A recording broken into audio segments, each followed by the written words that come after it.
प्रतिभाज recipe मराठीमध्ये आपल्या सगळ्यांचं मनपूर्वक स्वागत. प्रतिभाज रेसिपी म्हणजे कमी साहित्यात रुचकर पदार्थ आणि कमी वेळेत परफेक्ट रेसिपी आपण बघत असतो. तर इथं तुम्ही बघू शकता, आज आपण खूपच हेल्दी रेसिपी बनवणार आहोत. त्यासाठी इथं मी शेपूचं एक फुल पेंडी घेतलेलं आहे. तर शेपू जितकं कवळं घ्याल तितकंच चांगली आपली ही रेसिपी बनणार आहे. तर इथं मी शेपू चांगलं निवडून घेतलेली आहे, त्याचबरोबर धुवून सुद्धा घेतलेली आहे. तर तुम्ही चांगल्या पाण्यात 2-3 वेळा शेपू चांगलं धुवून घ्या. आता हे आपलं धुवून घेतलेलं शेपू आपण बारीक असं चिरून बाजूला ठेवूयात. इथं आपण घेऊयात आता गव्हाचं पीठ. तुमच्या घरी जितके लोक आहेत त्या प्रकारे इथं आपल्याला गव्हाचं पीठ घ्यायचं आहे. तर इथं गव्हाचं पीठ आपल्याला चांगलं चाळून घ्यायचं आहे. इथं मी गव्हाचं पीठ चाळूनच घेतलेली आहे. तर 5 ते 6 लोकांसाठी आज आपण हे ब्रेकफास्ट बनवणार आहोत. तुम्ही इवन दुपारच्या जेवणाला सुद्धा बनवू शकता आणि डाएट करणारे सुद्धा संध्याकाळी सुद्धा खाऊ शकता. तर आता आपण ह्या गव्हाच्या पिठामध्ये 1 वाटी तांदळाचं पीठ घालूयात.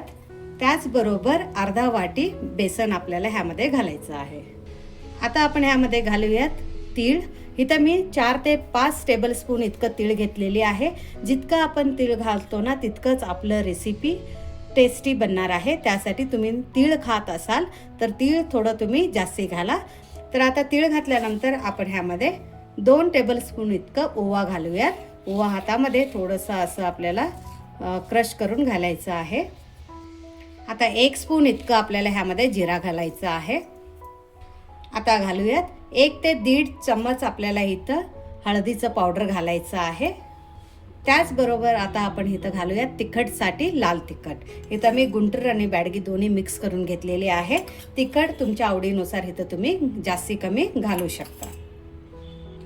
आता आपण इथं घालूयात 1-2 हिरवे मिरच्या असं बारीक कट करून घालूयात. हे ऑप्शनल आहे, पाहिजे तर घालू शकता किंवा स्किप सुद्धा करू शकता. आता आपण ह्यामध्ये घालूयात मीडियम साईजचे 3 कांदे मी असं बारीक कट करून घेतलेली आहे. कांदा थोडं तुम्ही जास्ती घातलात तर टेस्ट परफेक्ट येतं, खूपच छान टेस्ट येतं. तर जर तुम्ही कांदा खात असाल तर थोडं कांदा जास्ती घाला. जर तुमच्याकडे कांद्याचं पात असेल ते सुद्धा तुम्ही ह्यामध्ये घालू शकता. आता आपण ह्यामध्ये घालूयात 2 मीडियम साईजचे टोमॅटो बारीक असं कट करून घालूयात. आता इथं बघा, जे आपलं शेपू आहे ते शेपू मी असं बारीक कट करून घेतलेली आहे. जितकं बारीक कट होईल तितकं बारीक आपल्याला इथं शेपू कट करून घ्यायचं आहे. इथं पूर्ण 1 पेंडी मी शेपूचं घेतलेली आहे, कारण मुलांच्या डब्यासाठी सुद्धा तुम्ही ही रेसिपी बनवू शकता. खूपच हेल्दी आणि युनिक रेसिपी आहे. तर हे बघा, आपण फुल 1 पेंडी शेपूचं घालूयात. आता आपण यामध्ये घालूयात 2 ते 3 चमचे इतकं दही. दही घातल्यानं टेस्ट चांगलं येतं आणि फ्लेवर आणि टेक्स्चर सुद्धा परफेक्ट येतं. ऑप्शनल आहे, पण घातलात तर खूपच भन्नाट चव ह्याचं वाढणार आहे.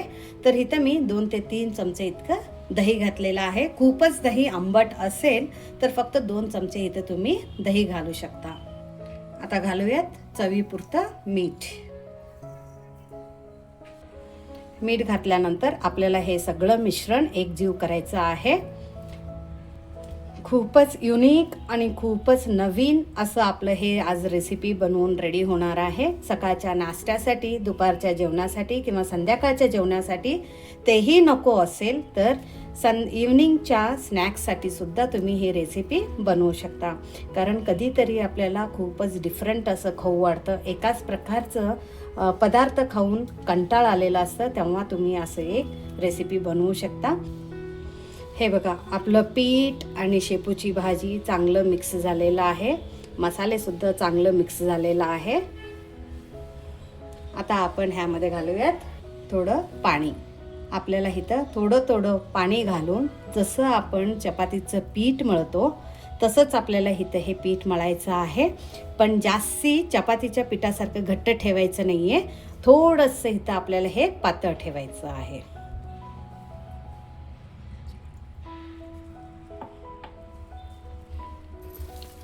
तर अशा प्रकारे आपल्याला इथं पीठ मळायचं आहे. थोडं थोडं पाणी घालून आपल्याला इथं पीठ मळून घ्यायचं आहे. चपातीच्या पिठापेक्षाही पातळ पीठ आपल्याला इथं मळायचं आहे.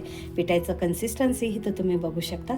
खूपच छान आपलं पीठ मळलेलं आहे. तुम्ही जास्तीत जास्त पाणी घालून जर पीठ मळलात तर पिठाला थोडंसं चिकटपणा कमी येतो. इथं आपण बेसन कमी घातलेलं आहे आणि गव्हाचं पीठ जास्ती यूज करून थोडंसं तांदळाचं पीठ घातलेलं आहे.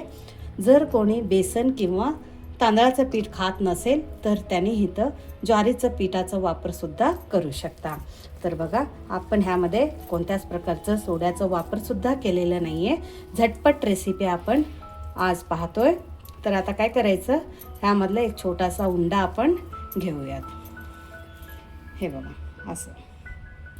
इथं बघा मी एक प्लॅस्टिकचं शीट घेतलेलं आहे. तेलाचं कवर असं मी राऊंड असं कट करून घेतलेलं आहे. जर तुमच्याकडे पुरणाची पोळी बनवताना जे आपण शीट यूज करतो ते शीटाचं वापरसुद्धा तुम्ही इथं करू शकता. आता आपण ह्या प्लॅस्टिकच्या कवरला 1 चमचा तेल लावून घेऊयात.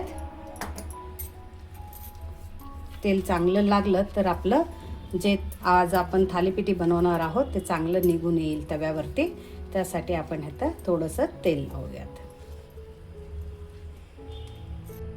इथं आपण घेऊयात बनवून ठेवलेलं पीठ आणि इथं मी पाणीसुद्धा घेतलेली आहे. इथं तुम्ही बघू शकता.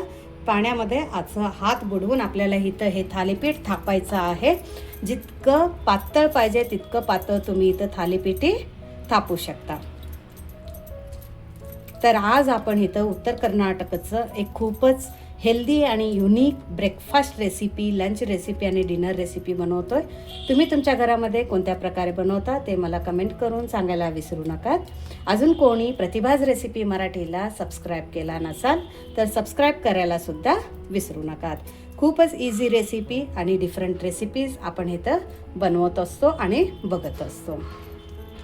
हे बघा, जितकं पातळ पाहिजे तितकं पातळ इथं आपण थालीपीठी तापून रेडी झालेला आहे. खूपच इझी रेसिपी आहे. आता ह्यामध्ये आपण असं होल बनवून घेऊयात. आपलं इथं थालीपीठी थापून रेडी झालेलं आहे. मी खूप जाड थापलेली नाही आहे, खूपच बारीक असं पातळ असं थापून घेतलेली आहे. आता आपण अजून एक मेन टिप्स म्हणजे जर तुम्ही प्लास्टिक यूज करत असाल तर ह्याचे जे कॉर्नर्स आहेत, एजेस आहेत, तिथपर्यंत आपल्याला पीठ पसरवायचं आहे.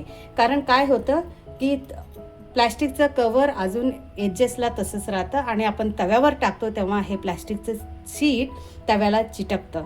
त्यासाठी आपल्याला हे पूर्णपणे कडेपर्यंत थालीपीठीचं पीठ पसरून घ्यायचं आहे आणि उचलताना असं तुम्ही थोडं उचलून घेऊ शकता. हे बघा, असं घेऊन इथं आपल्याला तवा गरम करायला ठेवायचा आहे. तवा चांगलं गरम व्हायला पाहिजे. त्यानंतर आपण ह्यामध्ये 1 स्पून इतकं तेल लावून घेऊयात तव्याला. जे आपण पहिलं थालीपीठ बनवतो ना तेव्हा तव्याला चिटकतं, त्यासाठी फर्स्ट टाईमला तेवढंच आपल्याला थोडं तेलाचा वापर जास्ती करायचा आहे. जर तुमच्याकडे नॉनस्टिक तवा असेल तर त्याला तुम्ही थोडं कमी तेल लावलात तरी चालेल. आता ह्यावरती आपल्याला असं थालीपीठ घालायचं आहे. इथं तुम्ही बघू शकता खूप कडेपर्यंत ह्यासाठीच आपल्याला थालीपीठी थापून घ्यायचं आहे आणि खूपच इझिली आपल्याला इथं थालीपीठी असं निघतं. हे बघा, परफेक्ट. आता गॅसचं फ्लेम आपल्याला मीडियम फ्लेमवरती ठेवायचं आहे आणि थोडं थोडं ह्यामध्ये तेल घालूयात. डाएट करणारे इथं तेल टोटली स्किप करू शकता, कारण मुलांना बनवताना थोडं खरपूस असं भाजून दिलं तर मुलं आवडीने खातील. त्यासाठी इथं आपण थोडंसं तेल घातलेलं आहे.